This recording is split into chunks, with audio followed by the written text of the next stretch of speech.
नमस्कार, आप देख रहे हैं ईटी नाउ स्वदेश। आपके साथ मैं हूं अनुया यादव। तो सबसे पहले बुलेटिन की शुरुआत बड़ी खबर के साथ। हम आपको बता दें कि यहां कोरोना का असर कम होते ही सारी इंडस्ट्रीज जहां एक तरफ खुल गई है, वहीं उद्योग रफ्तार पकड़ रहे हैं। हर सेक्टर में डिमांड में तेजी देखी जा रही है, लेकिन इसके बावजूद इंडस्ट्री हो या फिर रियल एस्टेट, हर सेक्टर लेबर शॉर्टेज की समस्या से जूझ रहा है। स्किल्ड और नॉन स्किल्ड वर्कर्स दोनों की कमी देखी जा रही है। ईटी नाउ स्वदेश पर हम आज यहां पर मेरे सहयोगी प्रकाश प्रियदर्शी से हमारे साथ जुड़ गए हैं। सबसे पहले उनके पास ही चलते हैं। प्रकाश, क्या कुछ खबर आपके पास है? जाहिर तौर पर अब ये पैंडेमिक नहीं बल्कि एंडेमिक की स्टेट में हम लोग हैं, जहां अब धीरे धीरे सारे सेक्टर्स जो हैं वो खुल रहे हैं, लेकिन लेबर की कमी से जूझ रही है इंडस्ट्री।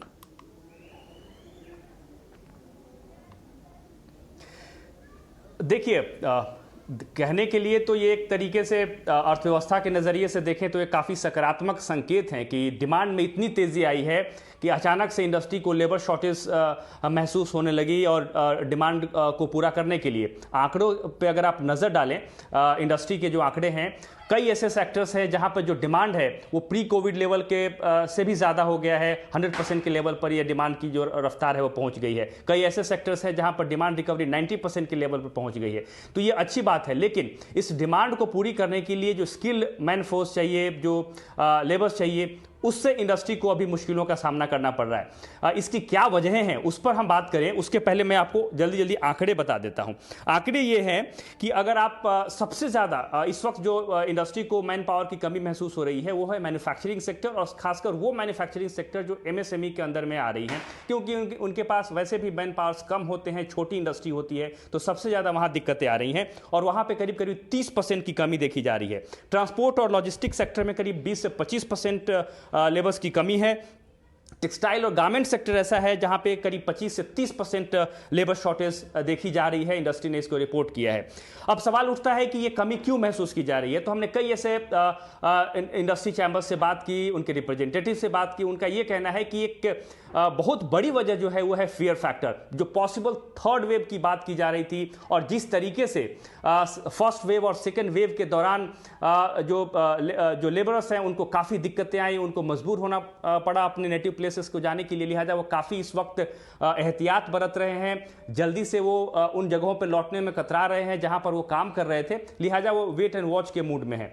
लेकिन इस बात की उम्मीद है कि जैसे जैसे वैक्सीनेशन में तेज़ी आ रही है, कोविड केसेस काफ़ी उसमें काफ़ी कमी आई है, तो उम्मीद ये की जा रही है कि अब जो है ये इस बात को लेकर प्रोत्साहित करेगा वर्कर्स को कि वो अपने जो जहां भी वो काम कर रहे थे वहां पे लौटे, बड़े शहरों में लौटे।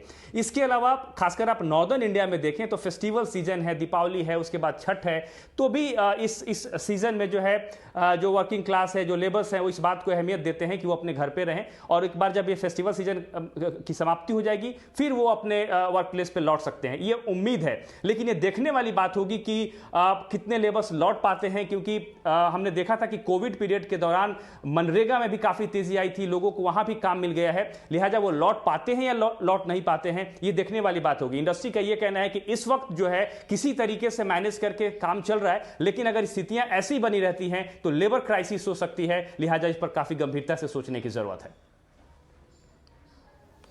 बिल्कुल गंभीरता से सोचने की ज़रूरत है। आप मेरे साथ यहाँ पर बने रहिए प्रकाश। खुशबू मेरी सहयोगी भी मेरे साथ यहाँ पर जुड़ गई हैं। और देखिए, रियल एस्टेट सेक्टर में स्किल्ड लेबर की भारी कमी है। खुशबू, इसकी वजह से प्रोजेक्ट्स को पूरा करने में देरी हो रही है। त्योहारी सीजन है, ऐसे में रियल्टी सेक्टर जो है उससे ये कैसे प्रभावित हो रहा है? कोविड के समय हमने देखा था कि काफ़ी श्रमिक और काफ़ी कामगार अपने घरों की ओर लौटे थे, लेकिन अब इकोनॉमी में रिवाइवल के संकेत हैं, रिवाइवल देखने को भी मिल रहा है और यही वजह है कि उम्मीद लगाई जा रही है कि अब वे लौट रहे हैं। हालांकि कई ऐसे सेक्टर्स हैं जहां अभी भी श्रमिकों की कमी है, स्किल्ड लेबर की कमी है। खासतौर पर अगर रियल एस्टेट की बात करें तो वहाँ पर कई डेवलपर्स ने कहा है कि उनमें जो स्किल्ड लेबर जैसे प्लम्बर हो गए, पेंटर हो गए, फिटर हो गए, इन सब के काम करने वाले लोगों की अभी भी काफ़ी कमी देखने को मिल रही है। अगर उन्हें ज़रूरत 100 की है तो उनके पास अवेलेबिलिटी सिर्फ 25% लोगों की ही है। यही वजह है कि कुछ प्रोजेक्ट्स में कुछ में अटक भी रहे हैं प्रोजेक्ट्स। लेकिन इसके अलावा कुछ हमने एसएमईज से बात की, उन एसएमईज में कामगार लौटे हैं, लेकिन कंपनियां अभी अपस्किलिंग पर कुछ खर्च करने को तैयार नहीं है, क्योंकि उनके ऊपर इनपुट कॉस्ट का दबाव बना हुआ है, कमोडिटी की जो कीमतें बढ़ी हुई हैं उनकी दिक्कतें हैं, सप्लाई की कंस्ट्रेंट्स हैं, और जो ये प्राइस इंक्रीज हुआ है इससे उनके कैपिटल, वर्किंग कैपिटल है उस पर भी असर पड़ा है। इसलिए वे अपस्किलिंग पर अभी ज़्यादा खर्च करने को तैयार नहीं है। हमने सूरत के कुछ टेक्सटाइल एसोसिएशन से भी बात की, वहाँ भी जो कारीगर हैं वो लौटे हैं। हालांकि दिक्कतें वही हैं, इनपुट कॉस्ट को लेकर दिक्कतें, प्रोडक्शन सप्लाई को लेकर दिक्कतें, ये सब बनी हुई हैं। हालांकि जो सबसे ज़्यादा असर में है अभी वो हॉस्पिटैलिटी सेक्टर है, वहाँ पे रोज़गार को लेकर काफ़ी बड़ा धक्का लगा था कोविड के दौर में। अभी जो जितने भी हमने लोगों से एसोसिएशन से बात की, उनका कहना है कि जो लोकल स्टाफ है वो वापस बुला लिया गया है, वो वापस काम कर रहे हैं, लेकिन क्योंकि अभी हाल फिलहाल में ही उन पर पाबंदियाँ हटाई गई हैं और सेक्टर अभी वापस पैरों पर खड़े होने की कोशिश कर रहा है, इस सेक्टर में अभी भी रोज़गार को लेकर काफ़ी दिक्कतें हैं। ठीक है खुशबू, देखिए आपने यहाँ पर हीरानंदानी ग्रुप के जो को फाउंडर और एमडी है निरंजन हीरानंदानी, उनसे भी बातचीत की। हम अपने दर्शकों को सुना देते हैं आप दोनों की ये बातचीत। स्किल लोगों में तो बहुत ही शॉर्टेज है, अनस्किल लोग तो अभी भी मिल जाते हैं, लेकिन स्किल मुझे नहीं मिलते। आपको मैं एक दाखला दूं, 5 साल पहले मुझे 100 स्किल वर्कर्स की गरज थी और मुझे एप्लीकेशन 700 की थी। अब जब मुझे 100 स्किल वर्कर्स चाहिए तो मुझे 25 भी नहीं मिल रहे। तो ये बहुत बड़ी बात हो गई कि जो स्किल्ड मैन पावर है, कोई भी स्किल, जैसे कंस्ट्रक्शन इंडस्ट्रीज़ में सुथार है, प्लम्बर है, फिटर हैं, पेंटर है, प्लम्बर है, ये सब क्षेत्र में देखा जाएगा तो लगभग बहुत ही बड़ी लंबी शॉर्टेज है। तो एक अपॉर्चुनिटी है लोगों को कि ये स्किल सेट सीख लें और उनको ज़रूर अच्छी नौकरी मिलेगी। तो इस स्किल सेट को और के लिए आप क्या चाहते हैं कि लोग कैसे इम्प्रूव कर सकें, कैसे सरकारें इसमें काम कर सकें, इस शॉर्टेज को पूरा कैसे किया जाए? ये तो दोनों, सरकार को और प्राइवेट सेक्टर को, दोनों को करने की आवश्यकता है और दोनों कर रहे हैं। लेकिन मेरा अंदाज से जो डिमांड है वो इतना लंबा चौड़ा है, इतना ज़्यादा है कि सरकार का काम और प्राइवेट सेक्टर का काम कम पड़ रहा है आज के तारीख में। तो ये दोनों क्षेत्र को ऐसे नहीं हम बोल सकते कि सरकार ये काम करे या प्राइवेट सेक्टर ये काम करे, दोनों काम करेंगे तो भी कम पड़ने वाले हैं। तो क्यों नहीं दोनों काम कर जाएं। तो आपने कहा कि डिमांड इतनी ज़्यादा है, क्या आप लोग भी कई नए प्रोजेक्ट्स की तैयारी में हैं? किस तरह के नए प्रोजेक्ट्स आप प्लान कर रहे हैं? हमारे काफ़ी प्रोजेक्ट्स में दिक्कतें होती है कि हमारे प्रोजेक्ट समय पर कंप्लीट नहीं हो रहे हैं क्योंकि लेबर शॉर्ट है। और अभी वैसे भी देखें, पेट्रोल के भाव बढ़ गए, स्टील के भाव बढ़ गए, सीमेंट के भाव बढ़ गए, तो ये सब प्रॉब्लम्स तो आ रही हैं हमारे जो कंप्लीशन में। लेकिन फिर भी मेरे अंदाज से ये सब हम सुलझ जाएंगे। लेकिन मैन पावर की बात जो है, स्किल सेटिंग्स, स्किलिंग की बात है, वो हमें ज़्यादा जोर देनी चाहिए, हमें भी, मुझे भी देनी चाहिए, और हम कर रहे हैं लेकिन कम पड़ रहा है। और देखिए एमएसएमई सेक्टर लेबर की कमी से जूझ रहा है। त्योहारी सीजन में ज़्यादा डिमांड के बावजूद सप्लाई चेन में क्या कुछ दिक्कतें आ रही है, इन मुद्दों पर हमने एमएसएमई डेवलपमेंट फोरम के वाइस प्रेसिडेंट सुधीर झा से बातचीत की। क्या कुछ उन्होंने कहा, आपको सुना देते हैं। सेकेंड वेव में सारे मजदूर जहां पलायन कर गए, वहीं उनके मन में डर भी घर कर गया। तो विगत 2 महीने से जैसे सारे कामकाज प्रारंभ हुए हैं तो सभी मजदूर लौटे नहीं हैं। करीब 25 से 30% मजदूरों की कमी है अभी भी। लेकिन जो लेबर जितने ही उपलब्ध हैं उनसे काम तो निकल जा रहा है, परंतु एमएसएमई की बैंडविड्थ कम होती है, एक्स्ट्रा इनके पास में वर्कफोर्स नहीं होता है। अगर 10 मजदूर की आवश्यकता है तो 8 मजदूर रहते हैं, उसमें से भी अगर 4 पलायन कर जाएं, ना आए, तो काम ठप होने की स्थिति बन जाती है। तो इन चुनौतियों से अभी एमएसएमई यूनिट जूझ रहा है। और देखिए इस साल फेस्टिव सीजन में ऑटो सेक्टर में काफी डिमांड देखने को मिल रही है, लेकिन ग्लोबल सेमीकंडक्टर क्राइसिस के चलते सप्लाई में दिक्कत दिखाई दे रही है। टाटा मोटर्स के president PV business Shailesh Chandra का कहना है कि सप्लाई चेन में आ रही रुकावट के चलते ग्राहकों का इंतजार थोड़ा लंबा हो सकता है।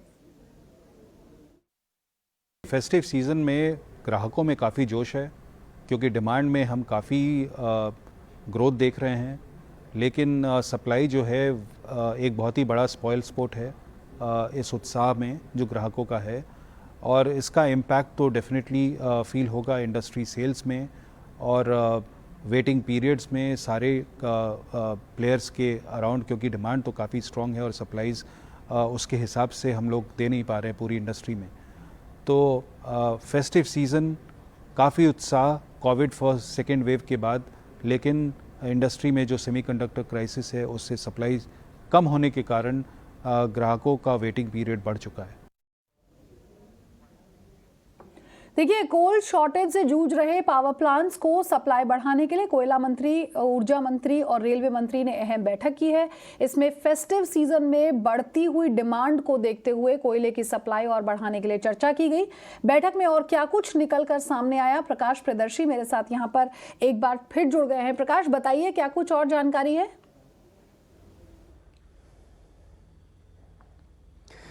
देखिए, अब ऐसा लग रहा है कि जो तेज़ी पिछले एक हफ्ते से हम देख रहे हैं, लगातार बैठकों की दौर चल रही है और साथ ही साथ गृह मंत्री ने इंटरवीन किया, प्रधानमंत्री कार्यालय ने खुद हस्तक्षेप किया कि जो कोल क्राइसिस है उसको कैसे दूर किया जाए। अब उसका असर भी दिख रहा है। इवन पावर और कोल मंत्री जो है खुद लोकेशन पे गए, कोल ब्लॉक्स के ऊपर जहाँ पे पावर प्लांट्स हैं वहाँ पे क्या स्थितियाँ हैं, कैसे जो मौजूदा चुनौतियाँ हैं उससे निपटा जाए, उसका असर भी दिख रहा है। आज एक और अहम बैठक हुई है और ये बैठक खासकर दो मसलों पे हुई है।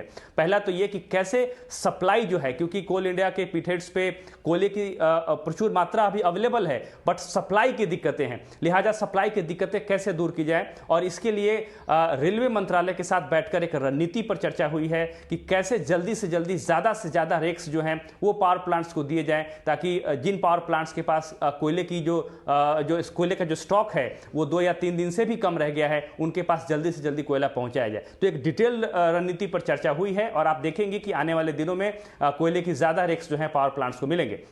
इसके अलावा आज की बैठक में कोल इंडिया के चेयरमैन और उनकी कोल इंडिया की जितनी भी सब्सिडरीज हैं उसके भी सीएमडी वहां पे थे और उनको ये कहा गया है, निर्देश दिया गया है कि आप जितनी आपको अपनी क्षमता लगानी है लगाइए, लेकिन कोयले के प्रोडक्शन में तेजी लाने की जरूरत है और सप्लाई पर ज्यादा से ज्यादा फोकस किया जाए। और एग्जांपल के तौर पे मैं आपको बता दूं कि कोल इंडिया की एक सब्सिडरी कंपनी है महानंदी कोलफील्ड्स। आप देखेंगे कि उसने जो आंकड़े दिए हैं उस आंकड़े के हिसाब से सिर्फ रविवार के दिन उसने रिकॉर्ड 103 रेक्स की सप्लाई की है। तो कोल सप्लाई में भी तेजी आ रही है। अब यह उम्मीद की जा रही है कि जैसे जैसे कोल सप्लाई में तेजी आएगी और क्योंकि सर्दियों का मौसम है उसमें डिमांड में कुछ कमी आ जाती है, तो अब ये जो हालात है नॉर्मल होते हुए दिख रहे हैं और हम उम्मीद कर सकते हैं कि अगले एक हफ्ते के अंदर कोल शॉर्टेज की वजह से जो परेशानियां पैदा हुई थी वो काबू में आ जाएंगी। ठीक है, शुक्रिया प्रकाश इस अपडेट को हम तक पहुंचाने के लिए। और देख लिया, अब बाजार की बात कर लेते हैं। तो बाजार में लगातार 7 दिन की तेजी के बाद आज ऊपरी स्तर पर मुनाफा वसूली देखने को मिली। बाजार के आज के हाइलाइट्स क्या कुछ रहे, शरद दुबे मेरे साथ जुड़ गए हैं। शरद, बताइए बाजार की रफ्तार पर आज क्या कुछ देखने को मिला? आज बाज़ार में करेक्शन देखने को मिली है। आप ब्रॉडर इंडेसेस के बारे में बात करें या बेंचमार्क इंडेसेस की, निफ्टी और निफ्टी बैंक लगातार 7 दिन की रैली देख रही थी, अब जो है वो जो स्ट्रीक है वो स्नैप हो चुकी है और हल्की सी करेक्शन देखने मिली है। और ये 4 तरफा जो है करेक्शन देखने मिली थी, 1-2 स्पॉट्स को छोड़ के। अब बात करते हैं आपके मिड कैप्स और स्मॉल कैप इंडेसेस की, इनमें भी ऑलमोस्ट 2% का गिरावट देखने को मिला था। और जो निफ्टी PSU बैंक का जो स्पेस है उसमें जो इंडेक्स है वो 5% गिर गया दिन के हाई से। तो आज देख रहे हैं कि all of a sudden majority of the sectoral indices पे जो है एक बहुत भारी गिरावट देखने को मिली है। उसके अलावा ऑल सेक्टोरल इंडेसेस में लगभग 1% का तो करेक्शन हुआ ही था, लेकिन निफ्टी फाइनेंशियल सर्विसेज और आपकी IT पैक वो जो है बचे रहे थे। सेलिंग है, भारी मात्रा में सेलिंग देखने मिली आपको, FMCG, ऑटो, रियल्टी, ये सब काउंटर्स पे जो है भारी सेलिंग हुई। लेकिन एक काउंटर था IT पैक का जो अपना जो है ग्रोथ मेंटेन करके रखा और निफ्टी IT इंडेक्स पे 2% का बढ़त देखने मिला। निफ्टी के नतीजे के बारे में बात करें तो वो HUL के नतीजे आए थे, overall inline set of numbers था, लेकिन वॉल्यूम जो था मिस किया एस्टिमेट्स को। और FMCG पैक में भी जो है एक बहुत गहरे दबाव देखने को मिला और उसमें जो लीड कर रहे थे HUL कर रहे थे। तो निफ्टी के गेनर्स की भी बात कर लेते तो गेनर्स में जो थे आपके टेक महिंद्रा थे, आपके उसमें एक अच्छा ग्रोथ देखने मिला था। IT स्टॉक है, दिग्गज है। L&T भी थी, L&T की एक खबर भी थी कि उनको जो बिडिंग होती है 3 प्रोजेक्ट्स के लिए सेंट्रल विस्टा के लिए, वो भी मिली थी। तो एक टाइप से एक पॉजिटिव मोमेंटम जो था इंफ्रा स्पेस में देखने को मिला था। उसके अलावा जो हैवी वेट्स है, बजाज फिनसर्व और HDFC बैंक, ये भी आपके टॉप गेनर्स में थे, और इन्फोसिस भी आपका टेक पैक से था। ये सारे स्टॉक्स जो है 1.5 से लेकर 2.5% तक का ग्रोथ दिखाए थे दिन के ट्रेड में। निफ्टी लूजर्स की बात करें तो दिन के स्टार्टिंग से ही ITC में दबाव देखने को मिला था। तो FMCG पैक में जो दबाव का जो स्टार्टिंग है HUL के नतीजे के पहले, वो ITC में देखने मिला था। स्टॉक 3.5 से 4% डाउन था दिन के ट्रेड में, और ये प्रेशर जो है आपको ऑटो स्टॉक्स में भी देखने मिला था। और ओवरऑल देखा जाए टाटा ग्रुप के भी स्टॉक्स को, लेकिन फोकस में रहेगा टाटा मोटर्स, आयशर मोटर्स, इनमें भी जो एक दबाव देखने मिले थे 3.5 से 4% का दिन के ट्रेड में। और टाइटन भी था फोकस में, जो लूजर्स में था निफ्टी में। मिड कैप गेनर्स की बात करें तो मोस्टली मिड कैप गेनर्स में एम्फेसिस था, L&T टेक था, कोफोज था, ये सारे IT पैक थे। हालांकि शुरुआत में जो है इंडिया एनर्जी एक्सचेंज ले लीजिए या IRCTC ले लीजिए, ये सारे स्टॉक्स खुले तो थे, टाटा पावर ले लीजिए, ये सारे स्टॉक्स जो खुले थे बहुत पॉजिटिवली खुले थे। लेकिन आधे घंटे जो ट्रेड हुई थी उसमें जो ये सारे स्टॉक्स बहुत वॉलेटाइल मूवमेंट देखने मिली, और IRCTC ऑलमोस्ट 15% डाउन हो गया, टाटा पावर 10% डाउन हो गया, टाटा मोटर्स DVR का 10% डाउन हो गया। तो मिड कैप लूजिंग स्पेस में जो है ऑलरेडी जो है एक प्रेशर बन गया था।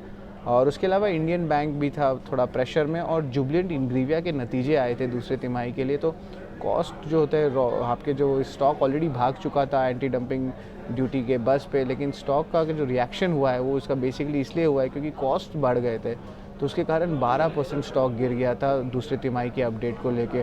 तो ओवरऑल अगर कहूँगा तो पूरा दिन वॉलेटाइल था मार्केट के लिए, और एक करेक्शन जो था, जो एक्सपर्ट्स बोल रहे थे कि एक शॉर्ट टर्म करेक्शन आ सकता है, वो हमें पिछले आधे घंटे में देखने मिला।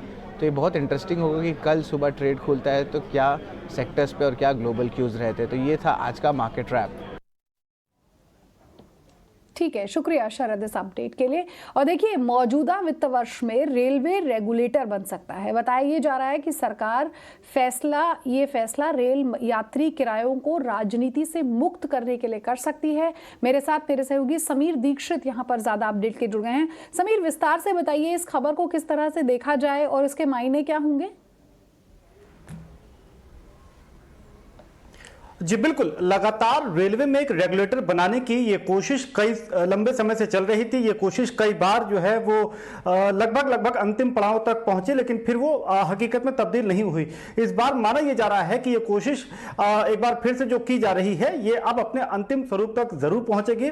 उस दिशा में रेलवे की ही सब्सिडरी जो है राइट्स, उसने सिफारिशें दी हैं रेल मंत्रालय को, और ये जो सिफारिश रेगुलेटर को लेकर के दी है, इसका सीधा मकसद यही है कि मौजूदा जो रेलवे किराए हैं, यात्री किराए, इनको राजनीति से अलग किया जाए, और इसका एक बड़ा फायदा रेलवे की जो मौजूदा वित्तीय स्थिति है इसके सुधारने के रूप में किया जाए। तो राइट्स ने रेलवे के रेगुलेटर बनाने के लिए जो प्रमुख तौर पर सिफारिश की है वो यही है कि रेलवे जो रेगुलेटर बनेगा ये ना केवल पैसेंजर ट्रेन के किराए को लेकर के सिफारिश या फिर अपनी रिकमेंडेशंस दे सकता है, बल्कि जो प्राइवेट ट्रेन संचालित करने की योजना है रेलवे की, उसमें भी इसका एक अहम योगदान रेगुलेटर का रहेगा। इसके साथ ही जो स्टेशन जिनका रीडेवलपमेंट किया जा रहा है उसमें यूजर डेवलपमेंट फीस जो लागू की जा सकती है, उसमें भी यूडीएफ के चार्जेस को डिफाइन करने में, तय करने में यह रेगुलेटर एक अहम भूमिका निभा सकता है।